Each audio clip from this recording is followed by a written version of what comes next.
نحمده ونصلي على رسوله الكريم اما بعد فاعوذ بالله من الشيطان الرجيم بسم الله الرحمن الرحيم رب اشرح لي صدري ويسر لي امري واحلل عقدة من لساني يفقهوا قولي واجعل لي وزيرا من اهلي اللهم فقهنا في الدين اللهم اني اسالك علما نافعا رزقا طيبا وعملا متقبلا آمین ثم آمین۔ السلام علیکم ورحمۃ اللہ وبرکاتہ۔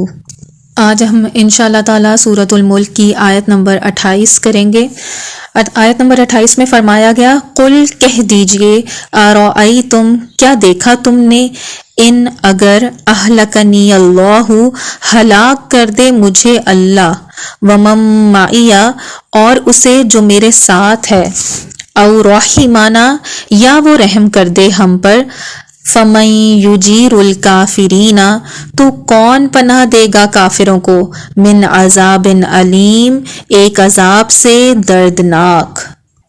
قل ارأیتم ان اہلکنی اللہ کہہ دیجئے کیا دیکھا تم نے اگر ہلاک کر دے مجھے اللہ ومن معی او رحمانا اور اسے جو میرے ساتھ ہے او رحمانا یا وہ رحم کر دے ہم پر فمن یجیر الکافرین پس تو کون پناہ دے گا کافروں کو من عذاب علیم عذاب علیم سے دردناک عذاب سے۔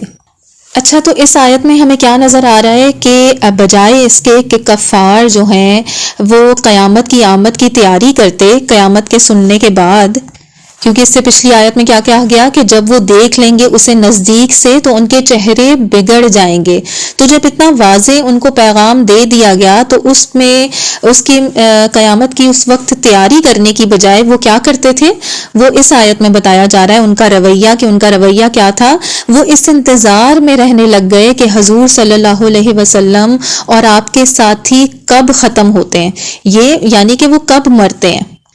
کیوں وہ یہ کیوں انتظار کرنے لگے؟ کیونکہ ان کی جان پھر ان سے چھوٹ جائے اور کوئی انہیں خبردار کرنے والا نہ رہے یا کوئی انہیں پھر ڈرانے والا نہ ہو۔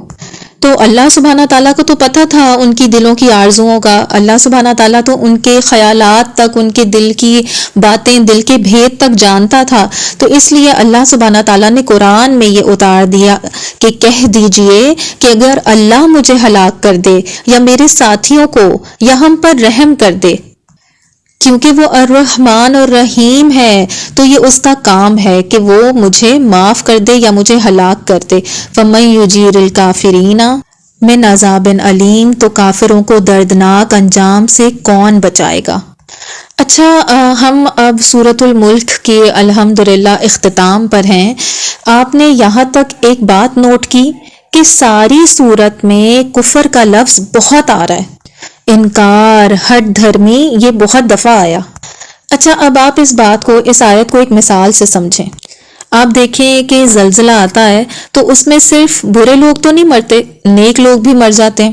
جیسے حدیث میں آتا ہے نا کہ قیامت کے قریب ایک لشکر چلے گا اور رستے میں وہ دھنس جائے گا، تو لوگوں نے پوچھا کہ کیا اس میں ایمان والے نہیں ہوں گے؟ تو آپ صلی اللہ علیہ وسلم نے فرمایا ہوں گے، لیکن وہ قیامت کے دن اپنی نیتوں پر سب لوگ اٹھائے جائیں گے۔ تو بات اصل میں یہ ہے کہ ایمان والوں پر بعض اوقات دنیا میں بہت سی تکلیفیں آتی ہیں، اور جب ان ایمان والوں پر تکلیفیں آتی ہیں تو کافروں کو نا اصل میں یہ کہنے کا موقع مل جاتا ہے کہ دیکھا یہ جو بڑے نیک بنتے پھرتے تھے، اب انہوں نے دیکھ لیا، اب ان کو سمجھ آ گئی کہ خدا ان کے ساتھ نہیں ہے۔ تو اصل میں اس آیت میں اہل ایمان کو پریپیئر کیا جا رہا ہے۔ کیوں پریپیئر کیا جا رہا ہے؟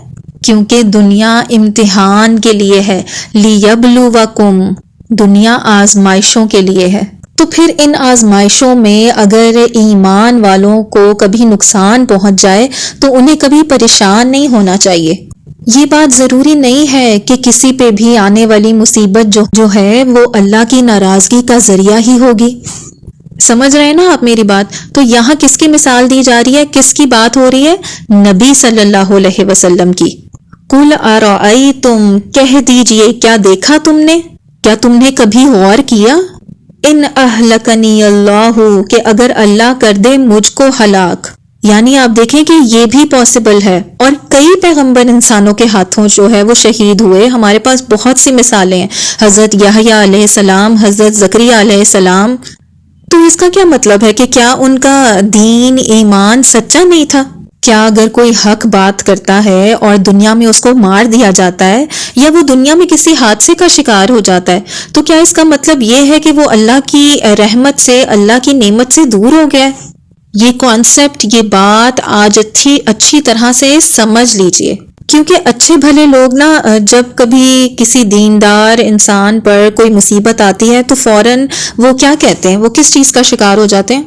بدگمانی کا. وہ کہنے لگتے ہیں کہ اس کے اوپر مصیبت آ گئی ہے تو ضرور اس نے کوئی خرابی کی ہوگی، یا ضرور اس نے کوئی گڑبڑ کی ہوگی، یا اللہ اس سے ناراض ہو گیا ہے اس لیے اس کے ساتھ ایسا ہو رہا ہے. یا پھر ایسے کہتے ہیں کہ یہ اس کی گناہوں کی وجہ سے ہو رہا ہے. ٹھیک ہے، گناہ اپنی جگہ، لیکن پروفٹ تو معصوم تھے، ان کے تو اگلے پچھلے گناہ اللہ نے معاف کر دیے تھے. تمام انبیاء معصوم ہوتے ہیں، لیکن اس کے باوجود آپ دیکھیں کہ انبیاء علیہ السلام پر آزمائشیں کتنی آئیں اور کتنی سخت آزمائشیں ہوتی تھیں ان کی. تو یہ بات یاد رکھیں کہ کسی پر آزمائشیں آنے کا مطلب یہ ہرگز نہیں ہے کہ اللہ اس سے ناراض ہے، اور اس سے جو ہے وہ اہل کفر جو ہے وہ خوش ہو جاتے ہیں کہ ہم حق پر ہیں، اور کیونکہ ایمان والے مشکل میں ہیں اور اللہ ان سے ناراض ہے تو اس کا مطلب ہے کہ وہ حق پر نہیں ہے اور ہم سے اللہ خوش ہے، ہمیں نعمتیں بھی دے رہا ہے، ہمیں دنیا بھر کی چیزیں دے رہا ہے، تو ہم حق پر ہیں. احمد دیدات، امید ہے کہ آپ نے یہ نام سنا ہوگا. احمد دیدات جو ہیں وہ ایک ساؤتھ افریقن انڈین سیلف ٹاٹ مسلم آتھر اور تھنکر تھے، اور بڑے خوب اور بڑے بڑے نا انہوں نے مناظرے کیے تھے، اور بڑوں بڑوں کو انہوں نے دلائل کے ساتھ چپ کرا دیا تھا. لیکن پھر وقت ایک ایسا آیا کہ وہ پیرالائز ہو گئے، اور پھر ان کے جسم کا نا کوئی حصہ حرکت نہیں کرتا تھا سوائے آنکھوں کے پپوٹوں کے. اور اس کے باوجود آپ دیکھیں کہ وہ تب بھی دعویٰ کا کام کرتے رہے. ان کے ساتھ اصل میں نا ایک گروپ آف پیپل تھا جو ان کی آنکھوں کی موومنٹ سے نا حرف بناتا تھا اور حرفوں سے لفظ بناتا تھا، اور پھر ان لفظوں سے وہ دعویٰ کرتے تھے. آپ سوچیں کہ وہ ایسی حالت میں بھی اپنے کام سے رکے نہیں، وہ اپنے مشن کو لے کر چلتے رہے، وہ سچے تھے. ایسے لوگ جو ہوتے ہیں نا ان کے اندر عمل کی استقامت بہت ہوتی ہے، اور احسن عمل وہ کسی بھی حال میں جو ہے چھوڑتے نہیں ہیں. تو احمد دیدات پر جب یہ مشکل آئی نا، یہ آزمائش آئی، تو جو ان کے اوپوننٹس تھے نا، بہت سے جیسے کرسچن پریسٹ وغیرہ جو تھے، انہوں نے کہا کہ دیکھا اللہ تو ہمارے ساتھ ہے، اس کے ساتھ نہیں ہے، اسی لیے کہ اللہ نے تو اس سے بولنے کی قوت ہی چھین لی. یہ جس زبان سے بڑے بڑے دعوے کرتا تھا، اللہ نے تو وہ زبان ہی بند کر دی. اور اس طرح وہ جو کافر تھے یا جو کرسچن پریسٹ تھے وہ کہنے لگ گئے کہ ہم حق پر ہیں. یہ بات ثابت ہو جاتی ہے. دلیل کے میدان میں تو وہ نہیں جیت سکے، تو اس بات کو انہوں نے اپنے حق پر ہونے کی دلیل بنا لیا. لیکن اصل میں بات سمجھنے کی کیا ہے کہ اگر کوئی قرآن کی اس آیت کو سمجھتا ہونا تو ایسے موقع پر کبھی ہمت نہیں ہار سکتا. یہی وجہ ہے کہ احمد دیدات نے بھی اس موقع پر ہمت نہیں ہاری اور وہ اپنے مشن پر قائم رہے. ورنہ تو کیا ہوتا، دین کے رستے میں نکل کر اگر کوئی چھوٹی سی بھی آزمائش آتی ہے نا تو وہ سمجھتا ہے کہ شاید میرا یہ کام قبول ہی نہیں ہوا، لہٰذا وہ استقامت نہیں رہتی.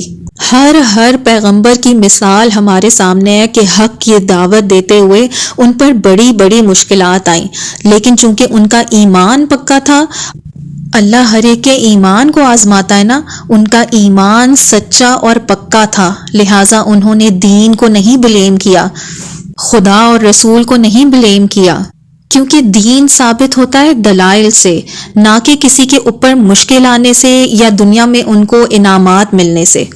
اسی طرح جیسے اگر دنیا میں کسی کو بہت سی نعمتیں مل رہی ہیں، انعام مل رہے ہیں، تو کیا اس کا یہ مطلب ہے کہ اس کا ہر کام ٹھیک ہے؟ ہرگز نہیں. تو اس لیے آپ صحیح کر رہے ہیں یا غلط کر رہے ہیں، اس سے ہرگز نہ پہچانیں کہ آپ کے اوپر اچھے حالات ہیں یا برے حالات ہیں. کہاں سے پہچانیں گے؟ اللہ نے کیا فرمایا، اللہ کا حکم کیا ہے، اللہ نے کیا کہا ہے، میرا فرض کیا ہے، میری ذمہ داری کیا ہے. کیونکہ کافر ہمیشہ اس انتظار میں رہتے ہیں کہ کوئی مصیبت چھوٹی بھی ہو بے شک وہ پہنچے مسلمانوں کو یا ایمان والوں کو۔ قُلْ أَرَأَيْتُمْ إِنْ أَهْلَكَنِيَ اللَّهُ وَمَن مَّعِيَ أَوْ رَحِمَنَا فَمَن يُجِيرُ الْكَافِرِينَ مِنْ عَذَابٍ أَلِيمٍ۔ اصل میں نا کافروں کو اپنی فکر کرنے کی ضرورت ہے کہ ان کو کون پناہ دے گا۔ جب اللہ سبحانہ تعالیٰ انہیں دردناک عذاب سے دوچار کرے گا تو ان کا کوئی مددگار نہیں ہوگا، تو انہیں کوئی پناہ دینے والا نہیں ہوگا۔ انہیں ایمان والوں کی فکر کرنے کی ضرورت نہیں ہے کہ ان کو اللہ ہلاک کر دیتا ہے یا ان پر اللہ اچھا وقت لاتا ہے یا ان پر اللہ رحم کرتا ہے یا ان پر اللہ کوئی برا وقت یا کوئی آزمائش لاتا ہے۔ اہل ایمان پر تو تکلیفیں دنیا میں ان کے امتحان کے لیے آتی ہیں، کیونکہ لِيَبْلُوَكُمْ أَيُّكُمْ أَحْسَنُ عَمَلًا، لیکن اصل میں اہل کفر اس سے غلط مطلب نکالتے ہیں۔ اللہ سبحانہ تعالیٰ ہمیں اس بات کو سمجھنے کی توفیق عطا فرمائے اور ہمیں ہر آزمائش اور ہر مشکل میں صرف اور صرف اللہ سبحانہ تعالیٰ پر توکل کرنے والا اور ہمیشہ ہر حال میں اس کا شکر ادا کرنے والا بنائے۔ آمین ثم آمین۔ ربنا لا تزغ قلوبنا بعد اذ ہدیتنا وہب لنا من لدنک رحمہ انک انت الوہاب۔ آمین ثم آمین۔ السلام علیکم ورحمۃ اللہ وبرکاتہ۔